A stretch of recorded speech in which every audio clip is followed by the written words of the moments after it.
नमस्कार दोस्तों, स्वागत है आपका हमारे YouTube चैनल टारगेट विद कौशल पर। आज हम लोग पढ़ेंगे संधि। तो संधि क्या है? संधि का जैसा कि शाब्दिक अर्थ है, संधि का अर्थ है जोड़ या मेल।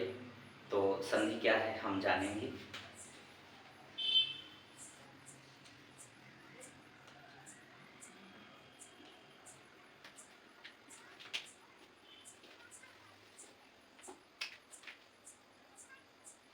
दो वर्णों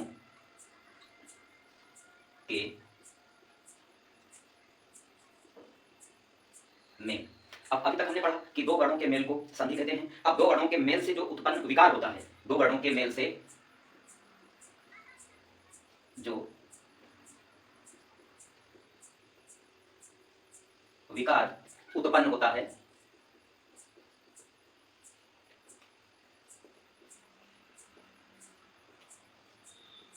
उसे संधि कहते हैं। उसे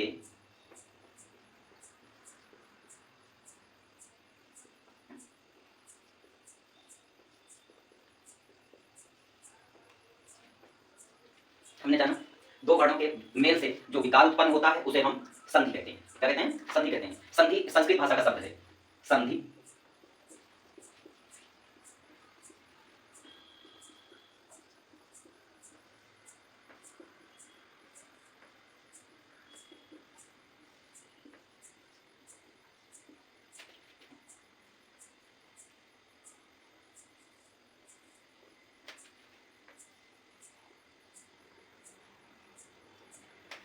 संधि संस्कृत का शब्द है। अब हमने जाना कि दो वर्णों का जो मेल होता है उससे जो विकार उत्पन्न होता है वो हमारा संधि कहा जाता है और संधि संस्कृत भाषा का शब्द है।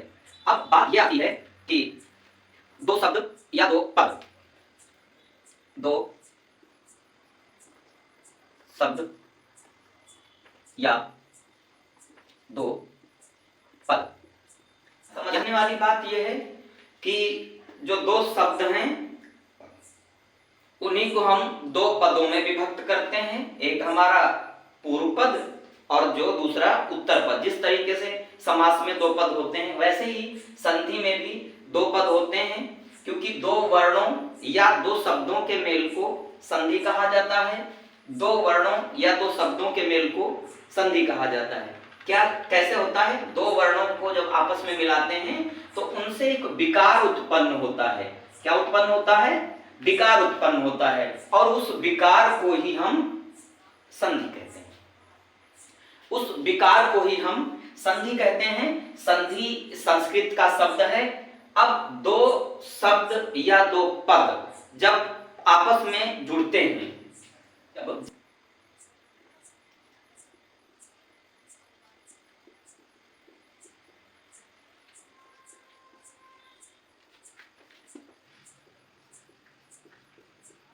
आपस में जुड़ते हैं तब होता क्या है? जब दो शब्द या दो पद आपस में जुड़ते हैं तो उनमें प्रथम पद का अंतिम वर्ण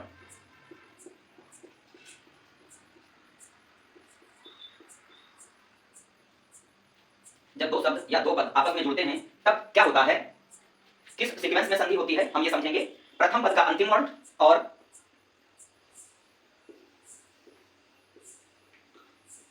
दूसरे शब्द या पद का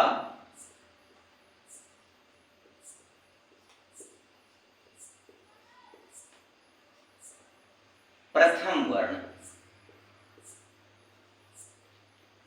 इन दोनों के मिलने से प्रथम पद का अंतिम वर्ण, दूसरे शब्द या पद का प्रथम, यहां हम लिख सकते हैं प्रथम पद या शब्द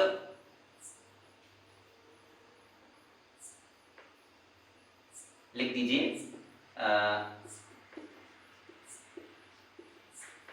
प्रथम शब्द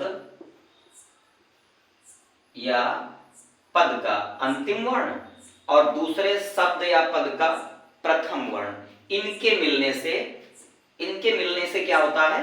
संधि बनती है। बराबर इसका नाम होगा संधि। समझ पा रहे हैं संधि कैसे होती है?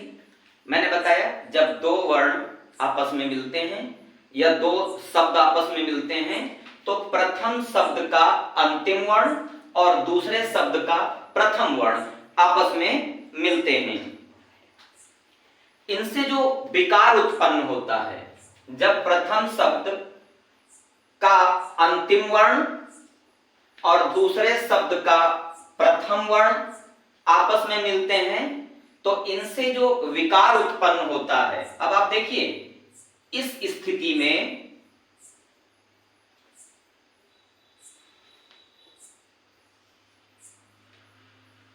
इनके मिलने से एक विकार उत्पन्न होगा। इनके मिलने से क्या होगा? विकार होगा। जब प्रथम शब्द का अंतिम वर्ण और दूसरे शब्द का प्रथम वर्ण मिलेगा तो एक विकार होगा। जो विकार उत्पन्न होगा उसी का नाम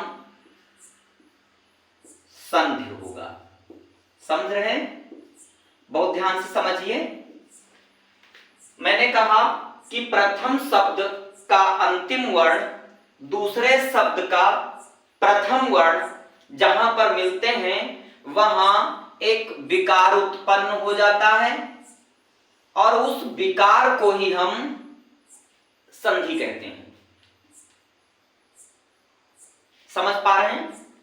खूब अच्छी तरीके से समझ लीजिए। दो वर्णों या शब्दों के मेल से जो विकार उत्पन्न होता है उसे संधि कहा जाता है। संधि संस्कृत भाषा का शब्द है। दो शब्द या दो पद जब आपस में जुड़ते हैं तब प्रथम शब्द या पद का अंतिम वर्ण दूसरे शब्द या पद के प्रथम वर्ण के साथ जब मिलता है तो वहां एक विकार उत्पन्न होता है। या यूं कहें कि प्रथम शब्द का अंतिम वर्ण द्वितीय शब्द का प्रथम वर्ण आपस में मिल करके जिस विकार को जन्म देते हैं उसी का नाम संधि होता है। अब इतना तो हमने जाना कि संधि क्या है। अब हम जानते हैं कि संधि के कितने प्रकार होते हैं।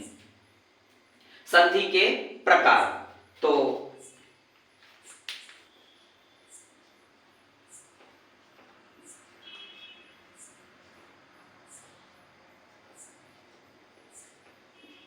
संधि के प्रकार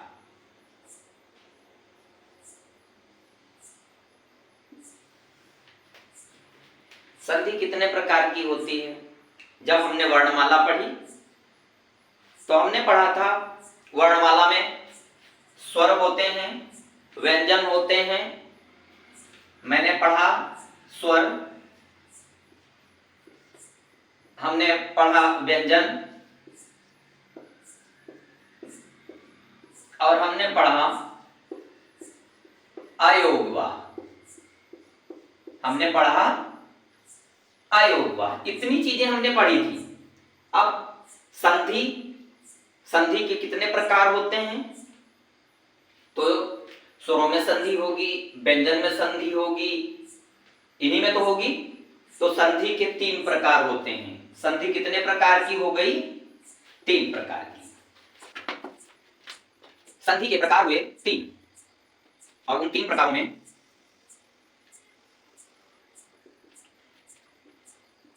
जब स्वर संधि हो तब स्वर संधि, और जब व्यंजन में संधि हो तब व्यंजन संधि, और तीसरी विसर्ग संधि।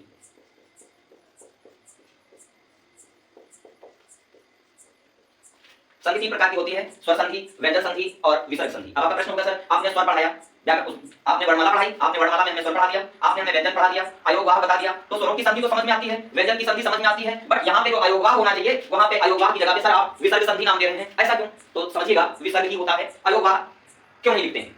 आप यहाँ ध्यान दीजिए, मैंने कंडीशन बताई है, फार्मूला बताया है, एक सूत्र बता दिया है कि प्रथम शब्द का अंतिम वर्ण और दूसरे शब्द का प्रथम वर्ण जब मिलते हैं तभी संधि होती है। और जब आपने अयोगवाह पढ़ा, हमने जाना था कि अयोगवाह क्या होता है, आपको बताया गया था अयोगवाह क्या है? अयोगवाह हमारे दो आपको मैंने बताए थे, पहला अनुस्वार और दूसरा विसर्ग। अनुस्वार जब किसी पर इस तरीके से बिंदी लग जाती थी और विसर्ग ये तो होता है। अब अनुस्वार किसी शब्द के अंत में नहीं लगता है और अनुस्वार किसी शब्द के पहले नहीं लगता है। अब ये समझने की बात है कि अनुस्वार इस शर्त को पूरा नहीं करता है, अनुस्वार किसी शर्त इस शर्त को पूरा नहीं करता है, इसलिए यहां पर हम अयोगवाह नहीं लिख सकते। जैसे कि अगर मैं लिखूं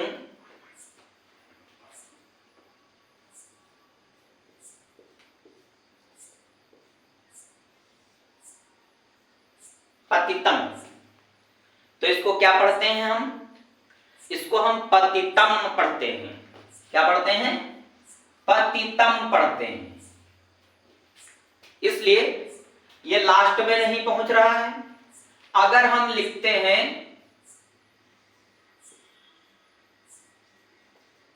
शंकर, तब भी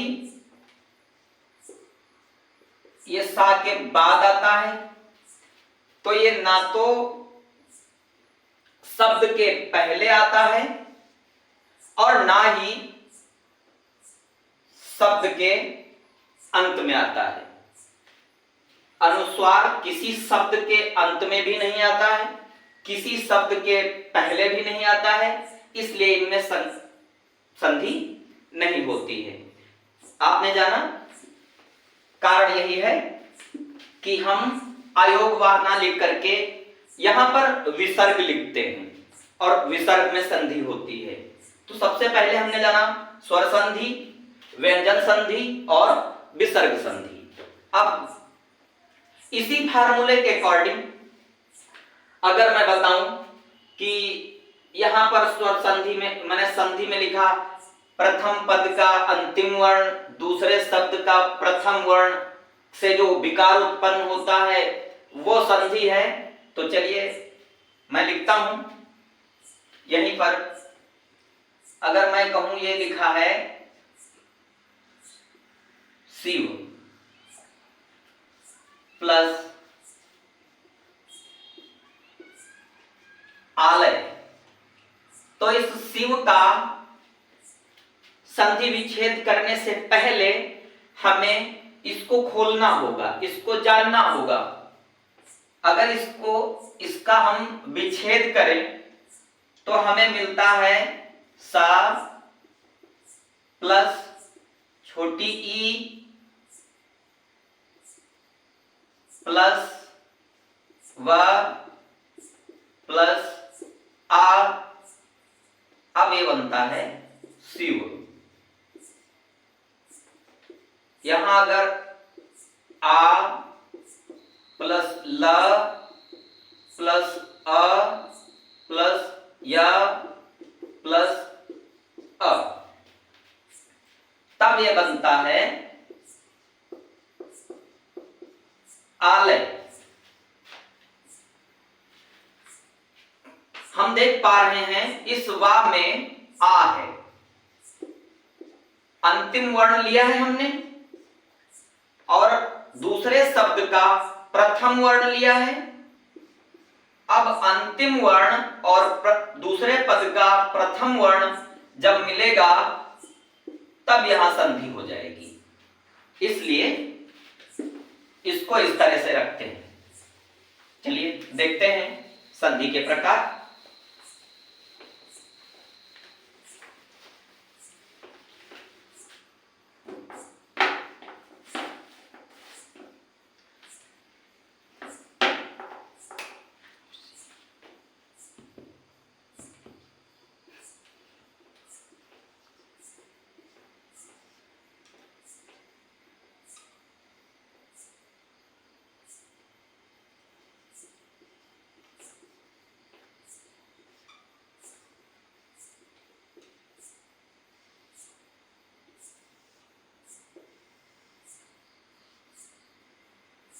संधि के तो संधि के कितने प्रकार हैं?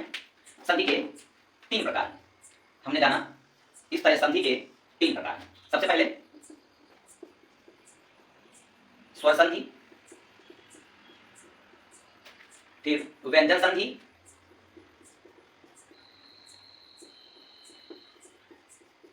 और फिर विसर्ग संधि।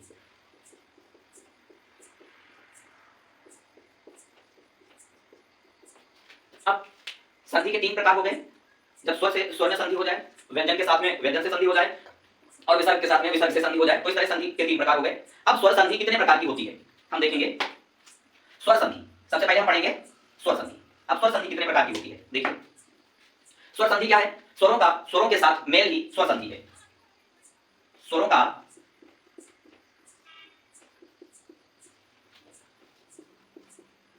जब स्वरों के साथ मेल होता है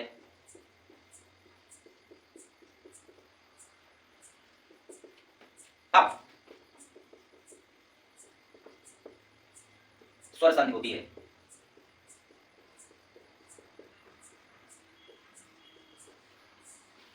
जब स्वरों के साथ मेल होता है तब स्वर संधि होती है। अब स्वर संधि के कितने भाग होते हैं हम जानेंगे। सबसे पहले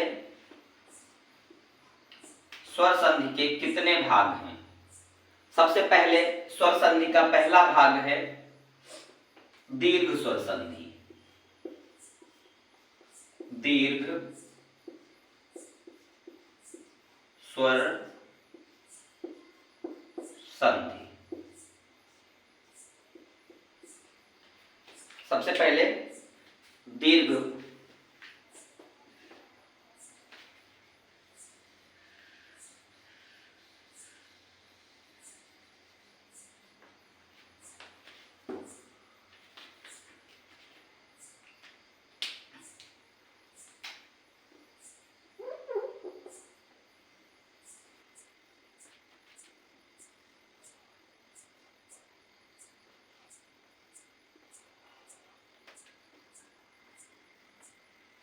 जब स्वरों के साथ मेल होता है तब स्वर संधि होती है। अब यहां पर स्वर संधि के भेद बताने हैं।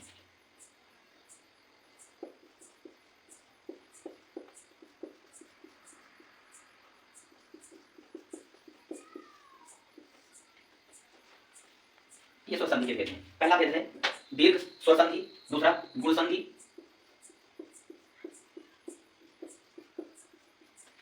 गुण संधि के बाद में वृद्धि संधि।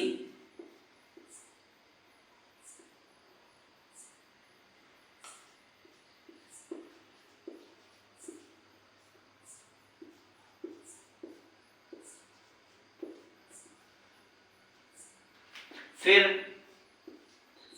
यण संधि,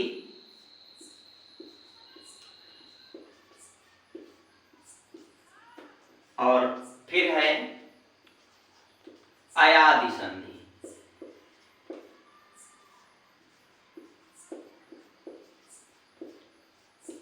स्वर संधि के अंतर्गत हम इन सारी संधियों को पढ़ते हैं। हमारी पहली संधि दीर्घ स्वर संधि, फिर गुण संधि, उसके बाद में वृद्धि संधि, फिर यण संधि और फिर है अयादि संधि। तो हमें स्वर संधि में सबसे पहले पढ़ना है दीर्घ स्वर संधि को। जिसे दीर्घ स्वर संधि को जानते हैं हम दीर्घ स्वर संधि के बारे में।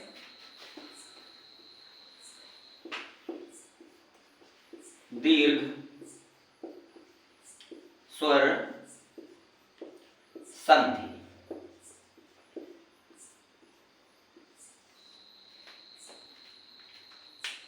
हमारे स्वर कितने हैं ये समझने वाली बात है। सबसे पहले हम ये समझ लें हमारे स्वर कितने हैं। हमारे स्वर हैं छोटा आ, बड़ा आ, छोटी ई, बड़ी ई, छोटा ऊ, बड़ा ऊ, री, ए, ओ और और उसके बाद में 11 स्वर हो गए। दो हमारे अयोगवाह हैं, फिलहाल ये 11 हुए। अब ये हमें पता है कि हमारे ये 11 स्वर हैं। सबसे पहले अब हम स्वर संधि के बारे में पढ़ते हैं। जब क्या होता है,